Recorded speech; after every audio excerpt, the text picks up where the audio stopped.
Greetings, beautiful human. My name is AJ, owner of AJ Inc., Triple M Coaching, founder of our home planet on the interwebs, hackyourself.net. I am a human programmer. I teach my clients self-hypnosis so that they can rewire the unconscious programs of self-sabotage. And in this video, I'm talking to my friend Efren about the state of the world and how to keep a positive outlook even when in a doomsday simulation. I hope you enjoy this short clip. If you do enjoy these videos and the work that I'm doing, please like, comment, subscribe, share, and stick around to the end because I have some info about my new up and coming group coaching and one-on-one coaching. A direct attack at our present mindfulness state to keep us controllable if you want to buy into the conspiracy fear around us, or it's a product of collective unconscious ego and a bunch of marketers who have no limits and unlimited budgets on how to sell their product. And we're experiencing the aftermath of that, of them having unlimited use of psychological warfare to sell their programs and their chemicals to us. And so that's why I think it's so important what you're doing with the mindfulness, because I believe that starts the factory reset. It's I was watching a YouTube program by this professor of history. He's in China and he's talking. He gives he's gotten pretty popular and he's given these really no holds barred lectures on the history of Western civilization in the East, and so it's basically he's teaching to a group of high school kids in China at a private school, and he teaches the class in English. And at the very end, I caught him. He's basically predicting some scary times for the whole world, but and that's just his kind of that's his own realistic take, given the fact he studied history and politics for all these different years. But he also had a final message. He says, no matter what happens, you can be the love and the light, no matter how dark things might get. Yeah. He literally said it. You can, from what we've known, this is what he said about his lectures, from what we've known about what we've learned from this history of civilization is that, from everyone from Homer to Dante to all the great philosophers, is that imagination is so key. Imagination is this almost unstoppable force. Human imagination is this unstoppable force that shapes history. And that each of us has this capacity to imagine and to love, and that any one of us could be the vessel for change, even in the midst of the darkest of times, through our imagination and through our love. And that was his last message. I mean, right after he basically predicted World War III. I'm not kidding. He basically, I'm so glad that you brought that up, because that kind of summarizes all kinds of stuff that I'm trying to do with these events, talking about, beliefs and how they work in our life. And I'm glad you brought up kind of like this doomsday simulation that we're in. Our whole lives we've seen the preacher man on the corner saying the end is nigh, and we've been told by the preacher if we don't pay him money, we're going to go to hell or whatever. And I've done a lot of thinking about beliefs and how to assess. I mean, I had a good 6 months where I talked to ChatGPT about just how to analyze the core structure of reality. I told ChatGPT at one point, I was like, I feel like I'm in a doomsday simulation. I don't know if you've ever seen the movie A Princess Bride, but there's a scene in the movie where the guy's in a torture chamber underground, and the evil guy is like, have a good night. I may kill you in the morning. And I always tease my daughter. I'm like, sometimes I'm looking at the news and everything around. It kind of feels like we're just in this simulation where they're just like, can we kill them with stress? Can we just kill them with fear? Yeah. But again, it could come down to, it's a collective unconscious driving of capitalism trying to make money and controlling us with fear. Or it could be a dark demonic demon controlling everything. Who cares? We see the force of it, whatever it is. And really, in my mindfulness practice, 10 years of analyzing this, watching it get worse, watching politics literally turn into WWF fake wrestling, just having the hypnosis in front of us, having Hollywood fall apart, and having it just it'd be so obvious that they're acting out witchcraft to put spells over us, whether it's real or not. I'm not saying witchcraft is real. I don't know. I'm just I just telling what I've seen them doing. It can be scary, but in my understanding of reality, our beliefs are supposed to be helpful. And what you brought up is, if we are in that time where everything's about to end and there's some evil dark lord and we're slaves and we're about to be killed or whatever, we can be love.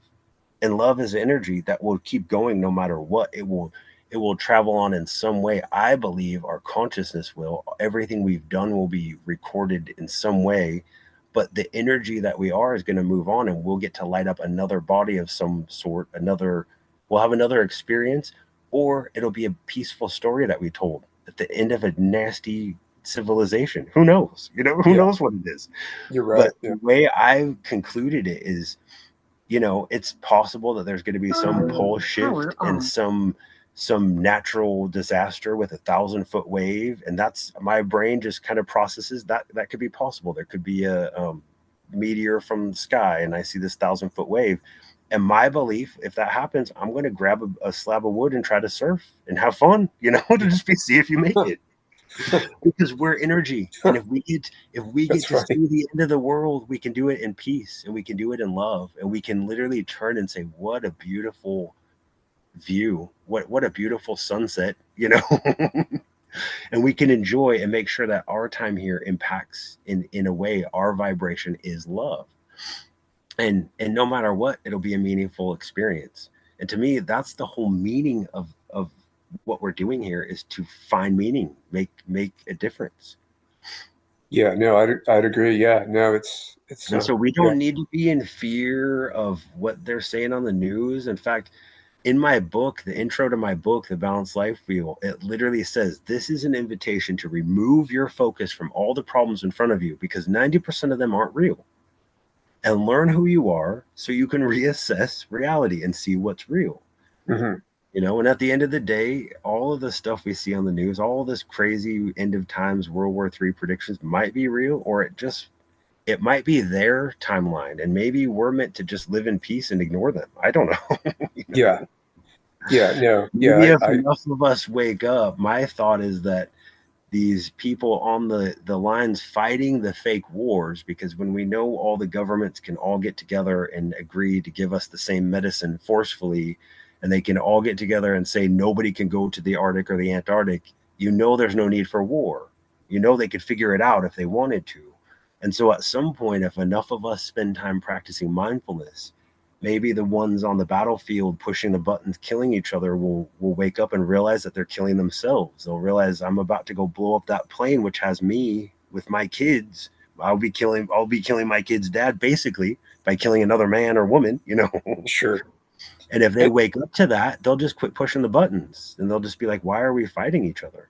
and it's really interesting you say that because if you look at least one of the big ongoing conflicts in the world, and I hate, Russia and the Ukraine, yeah, are they different? Yeah, I mean, is the Ukraine full of different sort of subcultures and different families and lines and tribes than most of Russia? Yeah, but are they that much different? If you really pulled back over the history of the Russian Empire, the Russian nation, Ukraine and Russia, I mean, were brothers. They were kissing cousins. They were close. I mean, there's more that's common with those people than is different. I mean, they're hundreds of years, and yet they're fighting each other. It's Yeah. basically it can be looked at, and hopefully it won't be offensive to some people, as kind of a civil war. That brother killing brother. It's like Yeah. they are me, I am them, and Yeah. that's what makes it even more tragic. It makes The it so much more closer tragic. Yeah, You the know, closer we get to oneness and realizing, and this can be triggering for Christians to hear this, and I consider myself to strive after living a Christ-like life, so I consider myself a Christian to some degree. Um, but is the more we understand that we're all one, and that doesn't mean actually one. I don't think you and me are the same person. What I mean is, you are a meat suit lit up by God itself, and I'm a meat suit lit up by God itself. And if I think you're any different than me, if I think you're dumb because you don't know something, or if I think you're bad because you did something, I'm not realizing that I've done all that myself. Everything you've done, I've done. It, like we can say the Nazi whatever. I don't know what YouTube guidelines, but the people who push buttons to hurt other people, you know what happened in the First World War. Yeah. If we say those were bad people because they did that, we don't realize that we do the same thing to people emotionally when we get triggered. And once we realize that we do it by accident and it's an unconscious behavior, we realize how close we are. I mean, just look at society, how close we are to totalitarian rule and people hurting each other over titles. You know, you look that way, so you must believe this. So that means we can do this to you. And our society right now is proving that everybody could do that. Everyone could find themselves following orders and hurting other people and just say, I'm just following orders. And so I believe our only choice right now as a society is to remove our focus from what they're trying to hypnotize us and get back and heal ourselves. Because the second I did that, I quit being in fear. I no longer fear what they're going to do because I know I'm energy and I know they can't control my inner self. I know I make up my whole reality inside of me, and all I see is love, even to the ones hurting me. Even the leaders right now trying to hurt everyone. I know that somewhere inside of them is a hurt inner child, and if we can help that hurt inner child heal, they won't want to hurt anyone. They'll actually want a better world for everyone. The greed would go away. They would feel bad about having all of the stuff, and they'd start spreading it around. Hmm. Hmm. So the more we heal, the more we're able to help other people through it. And so that's why I always say in these events to everyone doing that work, we're all changing the world and we're all superheroes. I'm proud of us all. It's funny because I think Eckhart Tolle had a live stream yesterday, and I caught some of it where he was doing a guided meditation, and he basically said the same thing. If that we, the more people we can get into stillness, the better it will be for the world. That we can, and that the individual with the energy and the consciousness could be a light, could ripple their awareness, their love could ripple over into other people who are, just struggling with the hard emotions, or at war, So I'm Yeah. basically saying he alluded to that very recently on a live meditation recently. Yeah, because that understanding is threading through all of us that are meditating and all of us that are trying to do this work on ourselves. And it's what's happening. I think it's what everyone talks about as a timeline split. We have a lot of people going into fear and they're going to hurt themselves and each other. If there's lack, they're going to riot and hurt each other. But those of us in love and peace, we're going to just set up a nice little camp and share whatever we have and protect each other, and we're going to get through anything. Humans always do. And if we don't, we're going to enjoy the beauty. We're going to love each other and enjoy every moment of it. Yeah, And honestly, living in a doomsday simulation, it kind of makes you put all of your worries aside. I mean, what if a rock hit us tomorrow and we didn't exist? Then why are we worrying about anything today? sure, Literally, sure. just enjoy yourself and enjoy the people around you. Enjoy every moment. I mean, one of my mantras I keep telling myself all throughout the day is if any second doesn't feel like a magic show, you're doing it wrong. Mm, And like today, I mean, a really good friend of mine lets me park outside of his house so I have a safe place for Zeph to run around in his yard and I get an extension cord. And his car broke down. And I love the guy to death. And I find myself waiting in a parking lot for him to do something. And it's like an hour wait. And I love to help him. But if my mind even starts to slip on like, oh, I got stuff to do, why I'm just in a parking lot, I'm missing a squirrel in a tree. I'm missing two birds flying. I'm missing rain hitting. Last night, I was waiting outside of his church because he was at a meditation and I had to do work. So I couldn't go in and do it with him. And I'm just sitting there watching the rain. And I'm just like, I'm so glad I'm right here. Why would I want to be anywhere else? wow, Like wow. rain's coming down the light. It's beautiful. Like the wind's blowing through.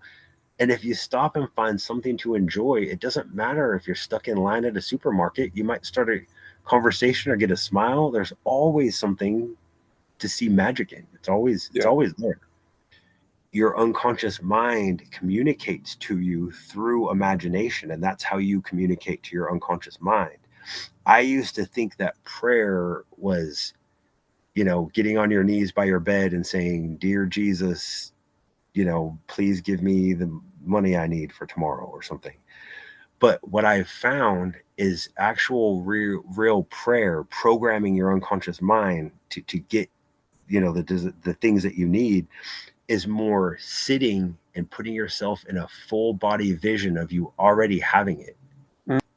And so that's how you communicate with your unconscious mind.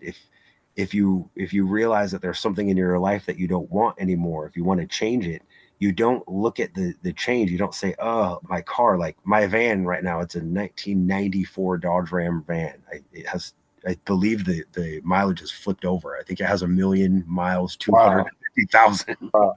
Wow. But um, I don't sit and say, "Oh, that it's old." I'm grateful that it still runs, and then I visualize me upgrading that and already having the car, the vehicle I need, that I don't have to worry if it's going to break down. Right now, I'm visualizing to being able to pull up to a tire shop and get new tires, so I don't have to worry about. And so, in those visualizations, I'm telling my unconscious mind, I need to get my income where I can make that happen, and it's happening. It's like Excellent. rapidly. And so that's how you program it. If you think about in the Bible, it says you pray to the Father through Jesus. And once you pray, once you have the vision complete of what you're praying for, if it's in line with good, with unconditional love, then you don't think about it again. You don't sit there and say, "I wonder if I'm going to get it." You start being grateful for it, saying, "Thank you. I know it's on the way." That's Mm. the key. That's the only key. And it is your creator. It is that source that's bringing it to you. I just happen to see it more as I become a magnet to it, and it just comes to me out of the environment around me. But no matter what, I mean, you can tell it through that story. You can say, "Yeah, I prayed to Jesus Sky Daddy, and he sent me, an angel, and whatever." That's how it feels. I Yeah. don't know. That's cool. That's And cool.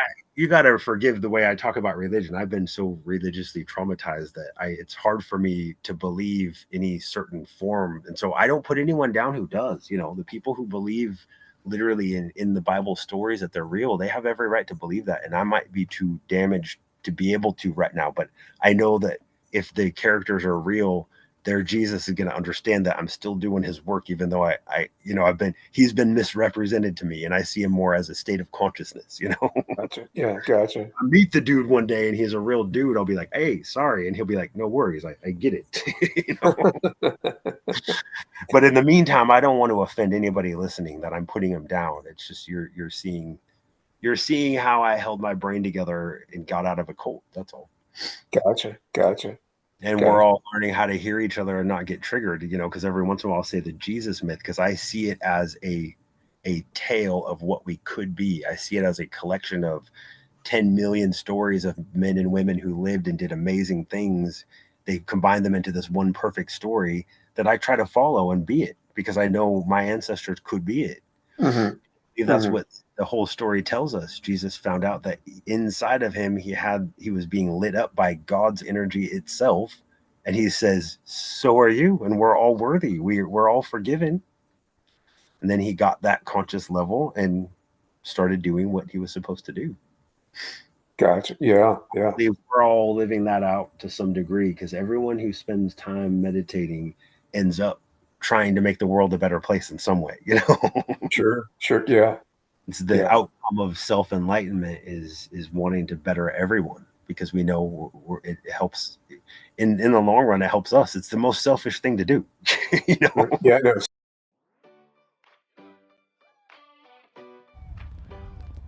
Thank you for watching this video till the end. I really appreciate everyone who liked, commented, subscribed, and shared.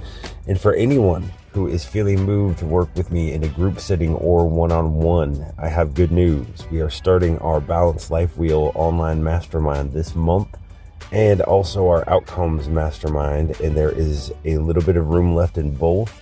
Space is limited, and I am going to be giving away a couple of spaces for both, for people in need who cannot afford it. So if that is your case, if you do not have the funds for a group like this, it's about $200 a month, but you would like to participate in it and you really need it, you want some help with meditation and mindfulness, please call or text 360-798-2184.